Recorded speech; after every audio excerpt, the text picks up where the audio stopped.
జ్యోత్స్న మా అన్నయ్య సొంత కూతురు కాదని ఎవరైనా చెప్తారేమో అనిపిస్తుంది. చాలా దూరంగా ఆలోచిస్తున్నావు కాంచన. లేదండి, నా ప్రతి ఆలోచనకి సాక్ష్యం ఉంది, ప్రతి అనుమానానికి ఆధారం ఉంది.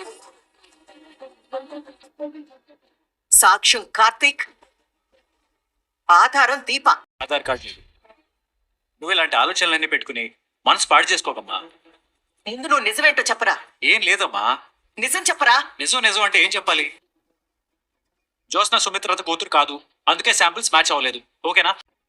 జ్యోత్స్న మా అన్నయ్య కూతురు కాదా? అవునమ్మా, జ్యోత్స్న మావయ్య కూతురు కాదు. అసలైన కూతురు వెతికి తీసుకురా. ఏంట్రా జోక్ చేస్తున్నావా?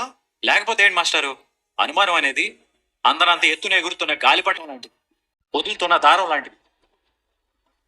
అపోహలు పెరిగే కొద్దీ అనుమానం ఇంకా ఎత్తుకు ఎగురుతూ ఉంటుంది. చూడు, అనుమానాలన్నీ గాలిపటం లాగా గాలికి కొట్టుకుపోయి ఏ చెట్టుకో ఊరేసుకుంటాయి. సరేరా, నావన్నీ అనుమానాలు అపోహలే అనుకుందాం. నీకు ముందుగానే శాంపిల్స్ గురించి ఎలా తెలుసు?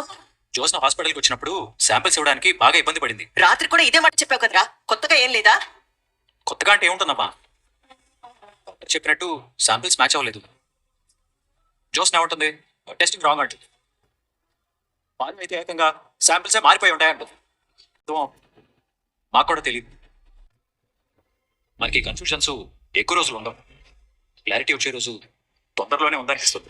గతంలో మనం చేసే చిన్న చిన్న తప్పులే మనకి భవిష్యత్తు లేకుండా చేస్తాయి. కానీ నేనేం చేశాను?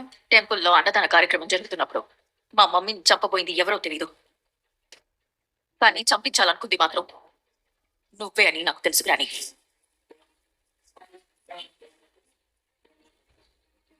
అప్పుడు దీప కాపాడింది.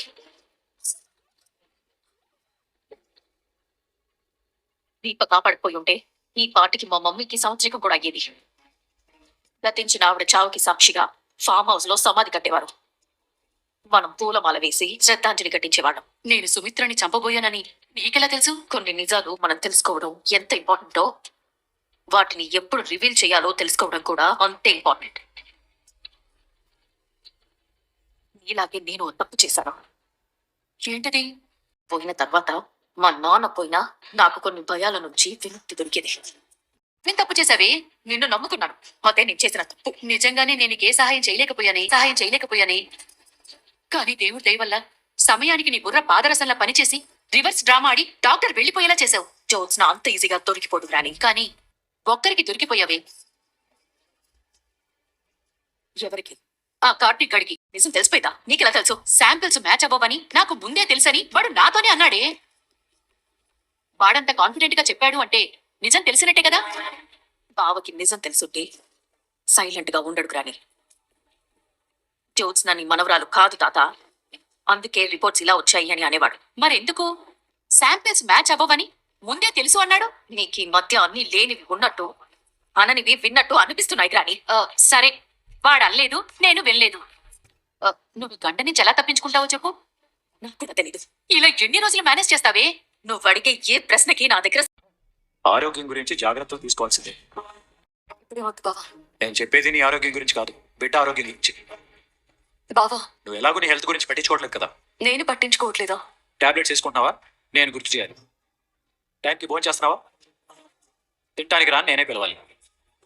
రోజుకి 4 సార్లు 4 రకాల జ్యూసులు తాగమని చెప్పారు కదా, తాగుతున్నావా? అవి కూడా నేనే తీసివ్వాలి. సారీ బావా, తప్పు నాదే. అలా నువ్వు అనుకోవచ్చు, కానీ కడుపులో ఉన్న బిడ్డ అలా అనుకోదు కదా. ఏమనుకుంటుందో తెలుసా? ఏమనుకుంటుంది?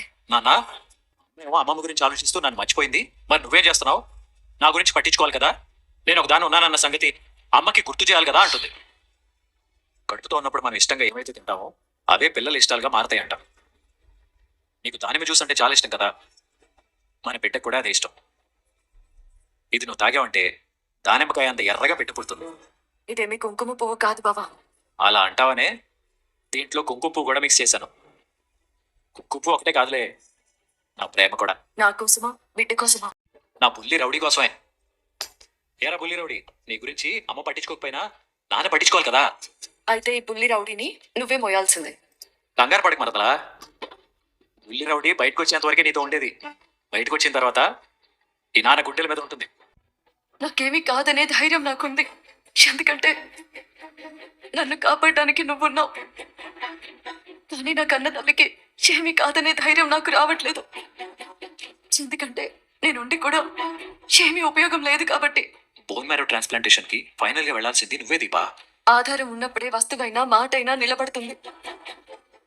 మనకి మనం ధైర్యం చెప్పుకోవడానికి 100 చెప్పుకుంటాం బావా. ప్రయత్నం చేయడం లాంటిదే. భుజాల మీద ఏ బరువులు లేనప్పుడు అడుగులు తేలిగ్గానే పడతాయి దీపు. మోయలేనంత బరువు ఉన్నప్పుడే అడుగు వేయటం కూడా సాహసంలానే ఉంటుంది. మా అమ్మని మనమే కాపాడాలి. అందరికీ నిజం చెప్పకుండానా అనేది నేను ఆలోచించుకోలేకపోతున్నాను. నేను ఆలోచిస్తాను దీప. మనం ఒకటి అనుకున్నాం, అదే చేద్దాం. ముందు నువ్వు చూస్తావు. రమేష్ గారు తన చేతిలో ఉన్న వస్తువును నీటిలో పడేసి మొదటి దొంగని దూకి తీయమన్నాడట.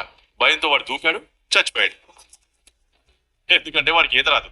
ఈత రాదని ముందే చెప్తే వదిలేసేవాడిని కదా అని రాజు అన్నాడట. ఈసారి రెండో వాడు వచ్చింది. వాడు తెలుగుగా నాకు ఈత రాజు రాజుగారు అన్నాడట.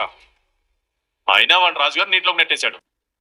నోరు అబద్ధం చెప్పినా చేతలు అబద్ధం చెప్పవు కదమ్మా. నీటిలో పడగానే ఈత కొట్టడం మొదలు పెట్టాడు. నాతోనే అబద్ధం చెప్తావా అని రెండో దొంగని రాజు చంపేశాడు. ఇప్పుడు మూడో వాడికి భయం పట్టుకుంది. ఈత రాదు అన్నా రాజు చంపుతాడు, ఈత వచ్చు అన్నా రాజు నీటిలో దిప్పి చంపుతాడు. ఎందుకంటే నీటిలో మొసలుంది. ఈతొచ్చాను వాడు ఏం చెప్పుకుంటాడు? ఈత రాదన్నాడా? రాదంటే నీటిలో తోస్తాడు కదా. వాడు ఈత కొట్టాలి, తర్వాత రాజుగారి చేతిలో చావాలి. ఈత వచ్చన్నాడా? అప్పుడు వస్తువు కోసం నీటిలో దూకాలి. మొసలు చంపుతుంది. మరేం చేశాడు? ఆ మూడో దొంగ ఏం చేశాడు? భోజనం బాగుందమ్మా. ముందు ఆ దొంగ ఏం చేశాడో చెప్పుడావా? అవును, నువ్వు తిన్నావా? తిండి సంగతి తర్వాత. ముందు ఆ దొంగ ఏం చేశాడో చెప్పు. కథ చెప్పడం ఆపేశాడు. ఏంటి? కొనసాగింపు లేని కొన్ని కథల్ని అర్ధాంతరంగా ఆపేయడమే మంచి ముగింపు.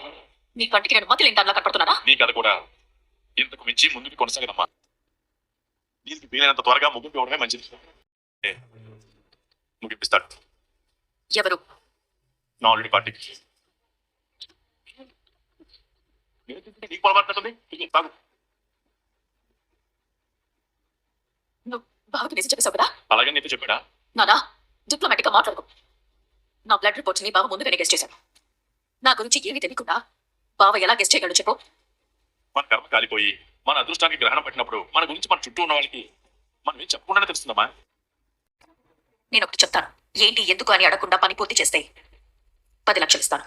10 లక్షల కానీ మిస్ అవ్వకూడదు. ఎందుకు మిస్ అవుతుంది మేడం అంటే నా పేరు బయటికి రాకూడదు మేడం. 1000 రూపాయల కోసము చంపేవాళ్ళము. 10 లక్షలు అంటే ఆ మాత్రం జాగ్రత్తలు తీసుకుంటాం కదా అని చెప్పి ఆ రౌడీలు మాట్లాడుకొని కార్తీక్ ఇంటికి వెళ్ళి ఆ గోడ దూకి లోపలికి వెళ్తాడు. పడమర వైపు ఉన్నదే వాళ్ళ రూమ్ అని చెప్పి ఆల్రెడీ జోష్న చెప్పి ఉంటుంది. ఆ రూమ్లోకి వెళ్ళి దీపని చంపబోతుంటే దీప అప్పుడే పక్కకు జరుగుతుంది. కొంచెంలో తప్పించుకుంటుంది దీప. కానీ తర్వాత పొడవడానికి వెళ్తే బావ అనేసరికి కార్తీక్ వాళ్ళను అడ్డుకునే ప్రయత్నం చేస్తాడు. వాళ్ళని పట్టుకోవాలని ఎంత ప్రయత్నించినా వాళ్ళని కార్తీక్ నుంచి తప్పించుకొని పారిపోతారు. ఇంతకీ ఎవరు చంపాలనుకున్నారు దీపను అని చెప్పి కార్తీక్ ఆలోచిస్తున్నాడు. ఇది ఈరోజు ఎపిసోడ్ అండి. మరి రేపు జోష్న గురించి ఏం మాట్లాడతాడు అనేది రేపు మాట్లాడుకుందాం. ఇప్పటికైనా లైక్ చెప్తే లైక్ చేయండి, నచ్చితే ఛానల్ని సబ్స్క్రైబ్ చేయండి.